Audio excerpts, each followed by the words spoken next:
Hello, guys. So today I actually have a really cool thing for you. I did this interview with David Reads Fast. Basically, it's David, and he is a speed reading and memory coach for CEOs.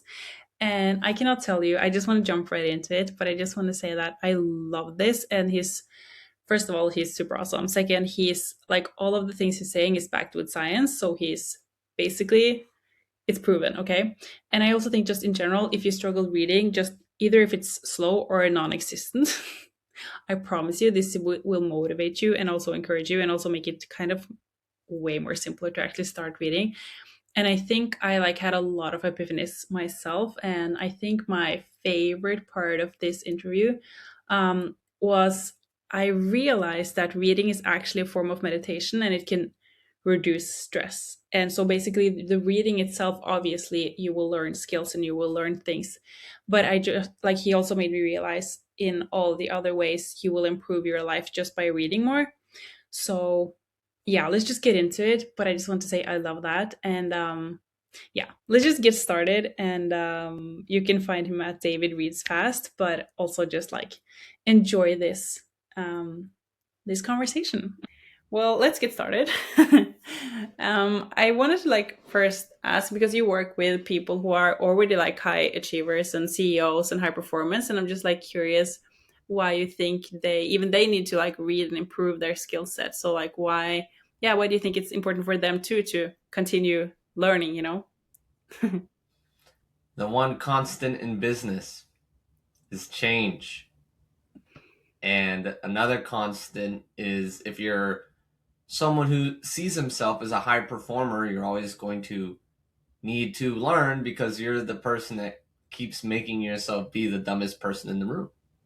So you're going to always get an infinite amount of book recommendations.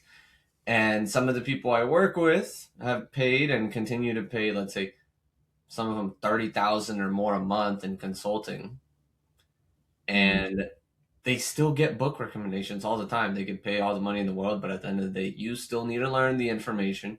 You still need to integrate the information, which is why their reading habit is so important. Mm. Yeah, that's so true.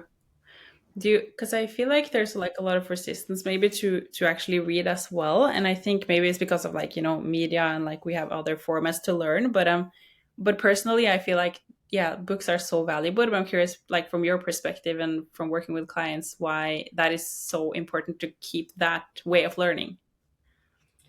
Well, one, the quality of the information tends to be higher with books, no matter what.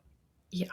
And we call it information density and the quality of the information. So let's imagine you spend 100 hours listening to blogs, reading blogs, versus 100 hours worth of reading. We just do a simple time labor trade off. How many hours did it take to write those 100 hours worth of blog reading? Maybe 500 hours. Let's just put that number. If we go to books now, you spend 100 hours worth of reading. How many hours did it take to get that 100 hours worth of reading? How much labor did it take to create that knowledge? Probably more than 500 hours. So just that simple trade off. I'd Yeah. rather do it the information that is more dense. Some might even say more nutrient dense, right? Let's just compare it to food, right? So if your food is less nutrient dense, you'll probably have symptoms, not so good symptoms. Yeah. Oh, that's so true. It's so good when you do the math as well, and like you actually explain it that way. Because I remember I read, I think it's called The Art of Impossible by Stephen Kotler or something, and I think he Yep. also talked about why reading should be like the number one way to learn, like when you're actually doing it, and it's actually so true because it takes way more. Like when you write a book, it takes so much more time to like do the research and actually get the accurate information as well. So I think that's really valuable as well. It's a Wow. good book. That chapter is called The ROI of Reading. I think it might be chapter 11. Yeah, I feel like I kind of want to like online. I want to like share the entire chapter online, but I like can't because like people maybe don't want to read the whole chapter. But people go there and read that chapter because it's so good. It's so good. Yeah. Yeah. What are like the kind of like hidden? Because like one thing is that people learn from reading, but what are the kind of hidden benefits from reading as well, as in it could be like focus and like other things that you also improve, like other skills that you improve other than just like gathering information from reading more books. Yeah, so there's a study in 2009 done. I'm trying to remember what specific university, I think it was in London. They noticed that reading is 300% more effective at stress reduction than going for a walk. And this is Really? because reading is like a whole brain workout. Like I'll talk about the brain regions soon that are involved, but the same reason why it's so hard to read is the same reason why it's so good for you. Because a lot of us are addicted to our stress. We're addicted to being unfocused. We have negative affirmations that say, I can't focus. I don't read. I am an ADHD. It doesn't matter. Like, I know a lot of people that have that, they won't let themselves say that. And they're very successful because they don't keep those negative affirmations.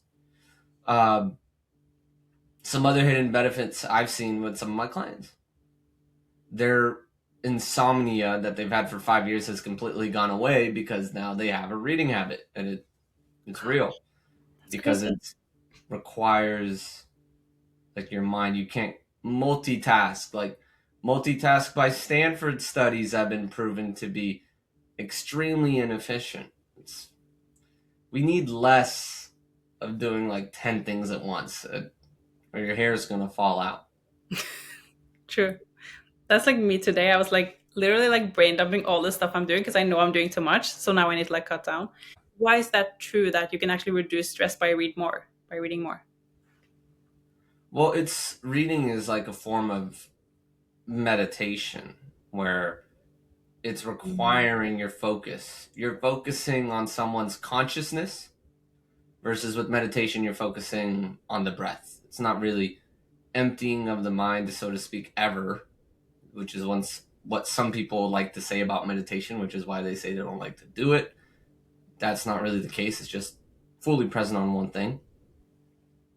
With reading, why we even see reading offset dementia, which means what? Which means make your brain younger, which also means what? Which means your brain has more connectivity and is faster, sharper, and stronger, uh, is because of all the brain regions, which I'll break down right now. Because your brain was actually never meant to read.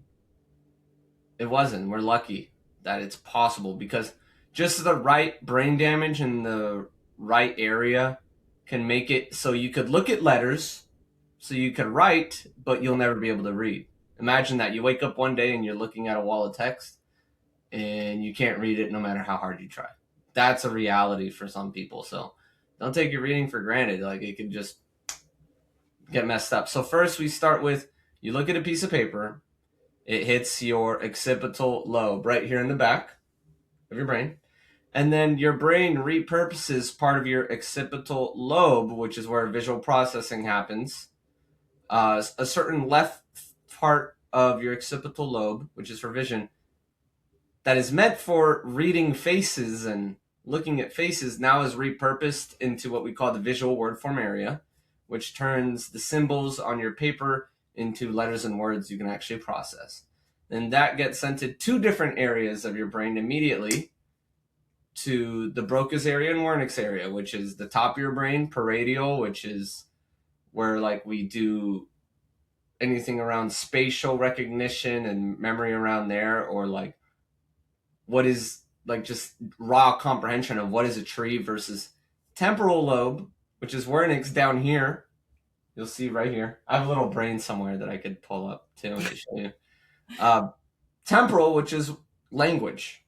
All right. So when we are not very skilled readers, we tend to do from eyes to sound it out loud, which helps us with our comprehension, which is temporal language processing, and then we could process it.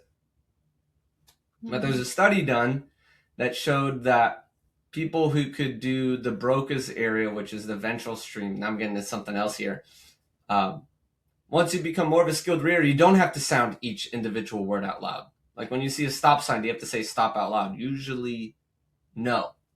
And that's just what a skilled reader is. Someone who has a developed vocabulary, has those neural pathways in a much better form. So I just broke down those two pathways, ventral, which is up to paradial, Wernicke's, which is called dorsal stream, down to your temporal lobes for language. And then it gets sent to the prefrontal cortex for us to connect to our life and connect to what we're reading. So all that work right there, like let's say an audiobook or something, doesn't really do what's happening with paradial.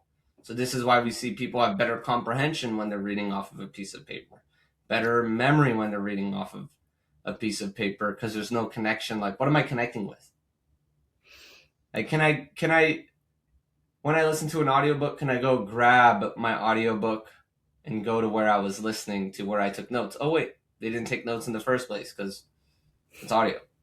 So I hope, I know that's a long-winded answer to your question. It was so awesome, and now I have like so many questions, and I love that. But it's so cool that, and it just makes total sense. But I was, as you were talking about that, I was curious because sometimes I realize that when I do an audiobook with the physical book as well, like the combination, I feel that's like really powerful. I It like, is. do you know, like, why does that work? Because I just feel like I just get way more in when I do it that way. We're getting more learning styles involved. So there's the learning myth that I'm an audible learner, I'm a visual learner. There's actually decades of research to prove that's not true. It's just you need to involve more learning styles. I could talk about how they tested. Those people said, "Oh, I'm a audible learner. Okay, let's test you against control groups and have you just learn your audible way." Never worked for them. Didn't matter. So you could have learning preferences, obviously, but just include more learning styles, and that's why that really works for people, because it'll push them to be more consistent and focused, because there's always that speed. But I have had clients stop listening to audiobook while reading at 2 times speed because it was too slow for them. They surpassed it. It happens, and it's a good method. Yeah, true. I've also experienced that. Like sometimes the audio is too slow, so I just need to like stop and keep reading faster. What are the kind of books? Because I feel like sometimes I hear there's a specific books that you should read slowly, and some you should read fast. So is that true, or should you just read every book fast? Like, what are your take on that? I tell people it's just so you could have multiple speeds for your car. When you look at a car, do you really want to drive around in one speed? Well, that's how most people read, just one speed. I want 5 speeds. I like to be able to go fast so I can go slow. Still, when I read, it's still very active. I build a mind map as I read. I still mark up my book as I read, because me being able to go fast helps me find the parts that are the gold Mm. and focus on it. Because one sentence within the book relevant to me is more valuable than the last 100 sentences I read. Mm. Hmm. Interesting. Okay, cool. Because I guys just remember that I once heard Ryan Holiday say that like he doesn't believe in speed reading, and he was like, "You should not. You should like really like, I don't know, like enjoy the book or something." And I guess you maybe don't agree with that. And I'm just I curious heard what. that too, but the thing is, maybe he hasn't worked with people that have way below average reading speeds that are just doing it totally wrong. For Okay. someone like him, he's already maybe reading. I mean, there's a book right behind me. He's heard of this book. I know he has. Okay. Reading in the Brain. This dude's a leading neuroscientist. Mm. And I think on page 63, he mentions that there are readers that are reading at 500 words per minute. Wow. That's pretty cool. So, yeah, this is like a very dense book with just like images of the brain, talking about reading in the brain. I want that book. Uh, I'm gonna read that book. so, I do not recommend this book for everyone because it's very difficult, but that's just the nature of my work. Of course, I'm going to read this stuff. But Okay. I get what he's saying, because some people say you could read it 2,000 words per minute. I don't believe that. There are limits, but I am reading books like Preconscious Processing, which I read, that breaks down your brain reads words below your conscious awareness. So they've flashed words on the screen below your level of awareness so fast that you can't notice it. Hmm. But tested against control groups, those flash words actually changed your behavior and you didn't even know it. Wow, how so? Now I'm just How curious. Like, so? And it's very simple. You just have to know, how does consciousness work and your nervous system work. So the first quote in that book is that before anything has been noticed by your conscious mind, it's already been processed by the nervous system 1,000 times over. Same thing with reading and words. So if you look at a word and you consciously sound it out, your brain already processed it. So what they did was they flashed words like the word milk on the screen. You didn't even know it was there. And then they proceeded to put people through questionnaires and through questions, and any other words that were associated with the word milk, they either processed faster or just were more like gravitated towards those words. mm, Um, so that's another thing that was very interesting. Another thing that they did was they flashed phrases.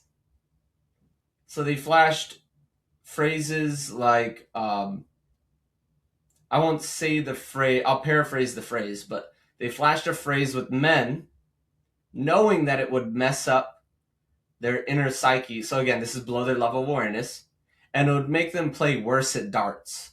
Versus another more positive phrase, it would make them play better at darts. So immediately, like, they never knew those words were populated in their head. So here's what the word was for men, and it was different for women. For men, it was beating dad is bad versus beating dad is okay. And this is tapping into the inner psyche of men who are scared of surpassing their father, right? Or not surpassing their father and being okay with it. So the very positive one helped them do better at darts. Another one, not so much. And I believe they call this the Polzo effect, because now they did this with art. If I flashed an image at you, Sarah, for like 1/500th of a second, I said, draw whatever you can. You'd only remember part of the image, right? Maybe it was like a complex image, you only draw part of it. But according to the way memory works, all of the image actually hit your brain. It's just consciously you're not able to pull all of it now. But a week later, they would get people to add to what that image was, and way more popped out either in dreams or in other drawing sessions. So there's two streams for information: what you process consciously and what you process unconsciously. Okay. that's so interesting, and that you kind of like remember more also as time goes or passes. That's Yes. kind of accurate. Wow. So that's why I tell people, it's like, I mean, that's why you should always keep reading it. Expose and feed your subconscious, your unconscious information. A lot of people don't believe that, though. They think everything's conscious. It's not. You're if you've read Breaking the Habit of Being Yourself by Dr. Joe Dispenza, you know most of your habits run on autopilot. Mm. So feed your subconscious.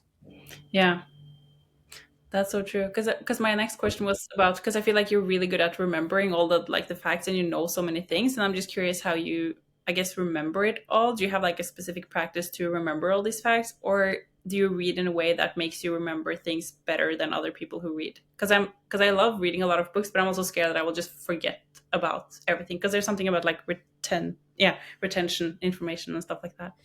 I recommend people read Moonwalking with Einstein. It's one of my favorite memory books. Okay. I think that one's very inspiring and it has a lot of techniques. And then what I took away from that book is that creativity indirectly enhances your memory. So, what is creativity?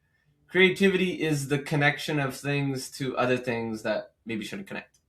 And in the book Moonwalking with Einstein, it broke down the memory palace. So, I've used that to memorize the 15 chapters of Think and Grow Rich, the 17 levels of consciousness from David R. Hawkins.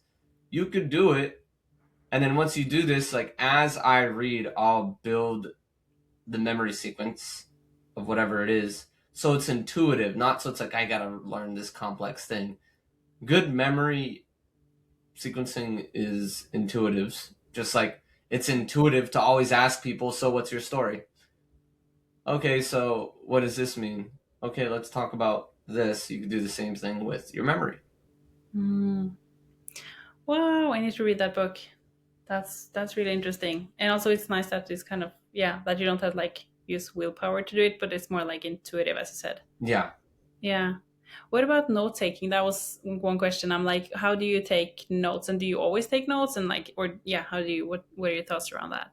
I try not to take like, especially for entrepreneurs and adults, I try not to take 10 pages of notes and highlight everything. I like to do a one pager if I Mm. can. I like to just take notes in the book, preferably in the back of the book. No, because I just like physical books. Mm. Uh, Paper still beats, if comprehension and memory is important to you, paper still beats digital, because you guys are all taking these digital notes, but how Mm. often do you go back and look at them? Okay. Um, that's really important. But I like mind maps. Again, I really Mm. like to do mind maps. And Mm. then for me within the book, I always like to write the page number so I could always revisit that Mm. location. So your mind map is just you recreating the table of contents relevant to what's important to you. Mm. A lot of people like try to copy paste what the author created. You should copy paste what's actually important to you. That's what's important. Yeah. Oh, that's so interesting. And I was just thinking about when you said that, like the intention, like what do you think about before people start reading a book? Do you think they should like have a goal or intention? Because there's something about like active and passive reading, right? So when active, you're like looking for information versus you're just like absorbing. What are your thoughts before like the pre-reading? What are your So thoughts? important. I mean, every learning coach or anyone who's worth their salt in anything in this field is always about active learning. So I always tell people use this memory method called PQRST, which is preview, question, read, summarize, test.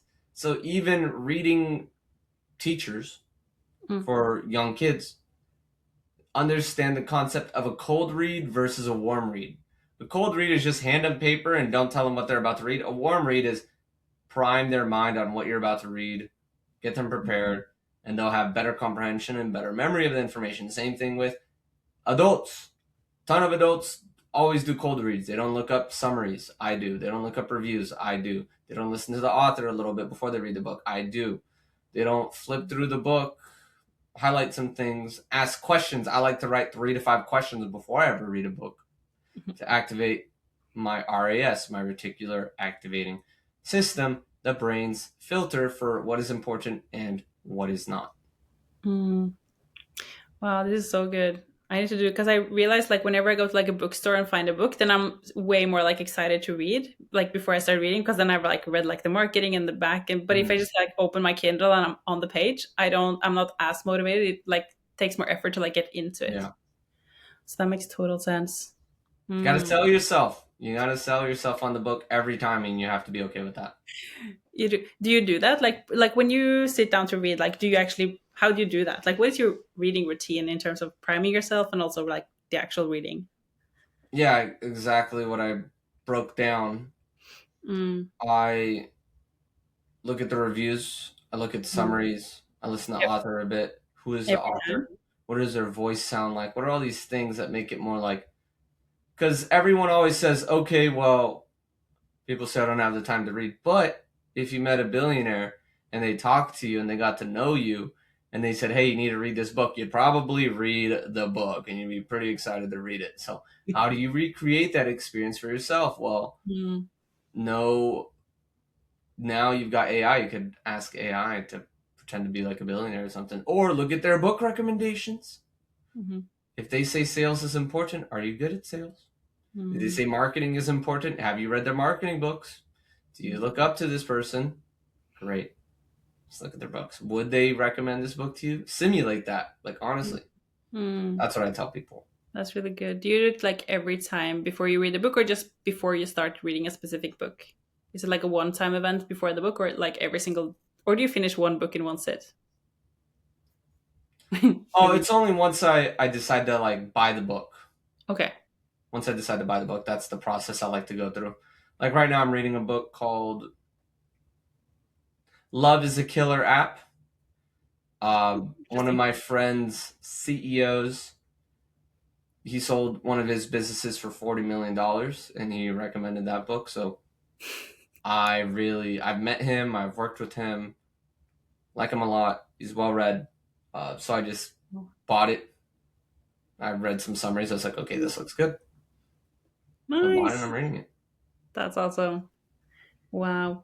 By the way, like what made you interested in this specifically, like speed reading and reading in general? Like what made well, like what's your story into that? Yeah, well, wasn't always a learner. I actually flunked fifth grade as a kid. Wow. My brain probably wasn't working so well because back then I probably went through a lot of trauma as a kid. And that'll mess up your brain and won't work as well. And I was embarrassed because I had to share the same grade with my little brother. And that makes it obvious, like, yeah, I'm not a twin. I'm not going to pretend like that. I was pretty honest too.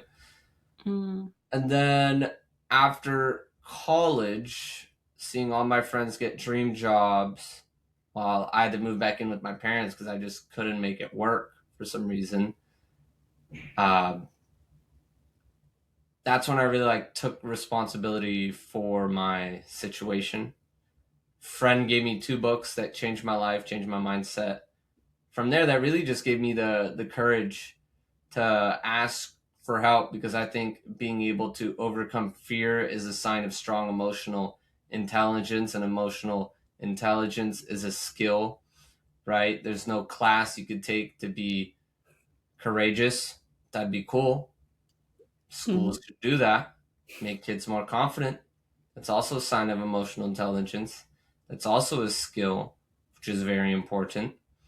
Then I ended up reading 70 books in 1 year when I got what I thought was my dream job with double in the intended salary thanks to books. But then a year goes by in that dream job, they lay me off. By then, I'd already invested in so many programs and mentors, uh, and I was already starting to help people with speed reading because I noticed I'm reading so much, but I'm so slow. Luckily, my dad's a hoarder and has like so many books, and one of the books is a speed reading book, and I'm like, this book is good. It's helped me a little bit, but there's some holes. There's no research in these books, so I ended up reading a bunch. I've ended up reading like 2,000 plus pages on reading in the brain, and then just started helping people for free. Literally, just started helping people for free. Um, yeah, and that's how this whole thing started now. That's so crazy. And it's so cool. It's so interesting. Wow. And so many things that happens in them. Like what do you have like a client where you've seen like like when they once they started like really speed reading and stuff like that and did just like change their business or life, and like do you have any examples on, because I just know like reading can do so much just like it did for you, and I'm just curious like if you've seen anything like that as Oh, well. absolutely. Josh Abramson is one. He's, I think, scaled from 7 to 8 figures now. Painting business called 1-800 Albright Painting. And he wasn't a reader his whole life. And he was already pretty successful, but then realized his mentors are always recommending books. And we were in the same online group, and he saw me share my information. He books a call, we talk. He ends up reading over more than 40 books in a year, when before his whole life, 50s, he's only Mm. read under 5 books and never finished any of them. Goes from 0 books a year to 40 with an increased reading speed. We first started with, hey bro, just read and do audiobook. That one time Mhm. speed. Slowly made his way up. It takes time because we're reversing decades of non-reading, decades of I'm not a reader. Those are not very good affirmations. That's one. Another one is Liam. He had already read 300 books when he was a young entrepreneur and had a lot of success, made a lot of people millions. But then he dropped off. Use it or you lose it, right? And he's the guy I told you about who's now had his insomnia cured. He got off sleeping pills because I had him reading a book a week. He read like 12 books in 12 weeks Mm. and doubled his reading speed. He got up to 500 words per minute, I believe, from like 220, which is really good. Mm. Um, who else? Savada, also another guy with an 8 figure business, reading a book a week. that helped change his business. Back to Josh, he started a book club within his Mm. business. And that changed a lot of lives because we trained his internal company, and then some of them even now have their kids reading because their kids see them reading. So you have a big impact as a leader when you start to read and other people see the same. Shouldn't just read for you. You should read for the people around you. Mm. That's so true. Yeah, that's so accurate. Wow, this is so crazy and so cool. And everyone listening, please contact David because obviously this works. Yeah, wow. I think like my last question is about, so if someone were to start speed reading right now, like what would you say is like the first one or two steps to like actually get into it? I mean, first of all, contact you, but like second, then or before that, what should they You'll do? get them started. Um, Mm, Make a list of 12 books that you think would impact your life because they're out there. yeah. Think of that. Like, and then I always like to list, after I read this book, what will I be able to do? And you have to ask yourself, well, am I able to do that before I read the book? Right? Or is reading it a form of procrastination? Because sometimes genuinely, I always like to ask another question as well, which is, give me a second here. Oh, what question can I not answer unless I read this book? Right? So it's Mm, like, oh, you're reading a diet book when you already know you just need to go to sleep earlier and just eat the healthy food that's already in your fridge. Okay, great. Doesn't sound like you need to read a diet book. Sounds like you need to read a book on understanding the human psychology of procrastination, or the human psychology of self-love, or the human psychology of confidence. There you go. Or you don't even have anyone that holds you accountable. That's a missing mechanism in your life. So sometimes you need to, like, again, think outside the box. So one, it's like, let's think of some higher powered books. Two, do you even know the basics of speed reading, which is one, do you use a visual pacer, a finger or your pen, to guide your eyes from left to right? Two, are you looking at each individual word, or are you trying to read groups of words? The visual span of a slower, unskilled reader is about 6 to 7 words to the right of their fixation. For a more skilled reader, it ranges from 7 to 14 letters, that visual mm, span, which means they get more visual chunks. So this is proven that they get more visual chunks. This is proven that they get more data every time they place their eyes on the piece of paper. This is just proven. And then the last one, third, is a study out there that showed through speed reading training, readers were having less activity in parts of the brain that show that they don't need to sound everything out. So I'm not telling you to eliminate the voice in your head in your read. Just keep reading, read with good volume, read consistently. Try not to sound everything out. Try to minimize it. I'm not going to say eliminate it, but do those three. You've already really, really improved your reading performance. And then lastly, it's like, David, I don't want to forget it. Well, you want to treat books like a movie, the immersion method, where if you get a lot of information in less time, that's immersive. You're going to connect the dots versus if you take 6 months to read a book, you forgot chapter, you're reading chapter 10, but you already forgot chapter 1. So how are you really going to experience this book? You don't do it with movies. You don't watch mm, 10 minutes of a movie a day for 3 months. Why are you doing it with a book? mm. That's my snippet of the most high impact value. Okay. That was so good. Wow, so cool. Now I have, now I have a new question, but I'm just curious about your thoughts on reading one or multiple books at the same time, and also how long should you take to finish a book? Like, what are your That's thoughts? totally fine. To read multiple, just make sure that usually if you're reading multiple, it should be more problem solution based. That I Okay. recommend, or Mm, utility. Okay, you really like to jump into fiction before you go to bed. Awesome, great idea. Okay, you're just studying ads, so that's why you're reading this ad book. Oh, you're reading this book because it's for a skill. Great, that's fine. But I still always encourage people to do the hard thing, which is reading one book at a time. just because I just look for hard things. Just The Obstacle is the Way by Ryan Holiday. Mm, There you go. It is that simple sometimes. yeah, that's also true. Like that's one of my issues. Like I read a lot of books, but like at the same time. So I'm like 50% through, and then So I think I should improve that. Finish a book. I mean, I always finish them. It just takes a long time.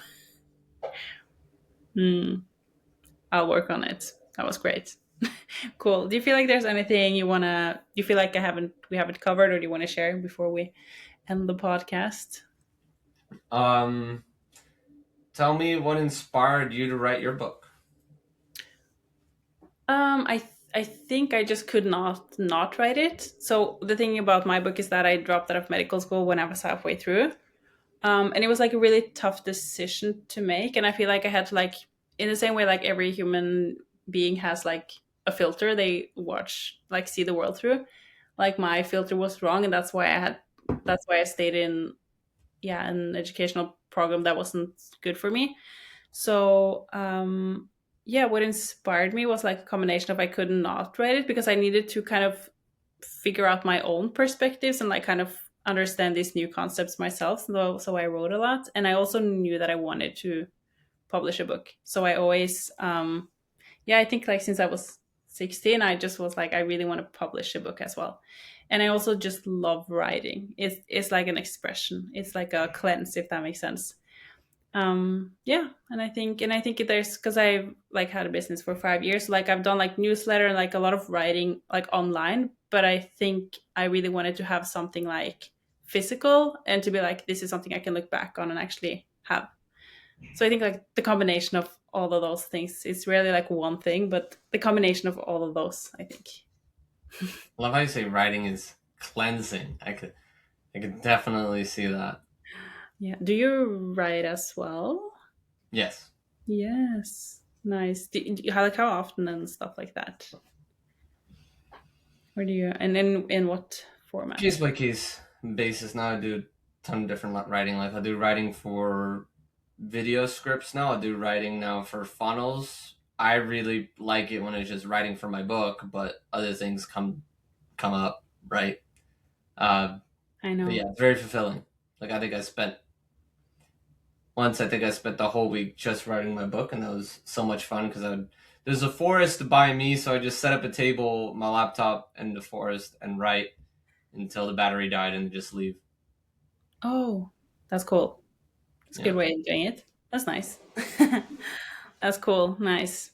Where should people contact you if they want to work with you and get some reading results? David reads fast on Instagram is the Nice. easiest one.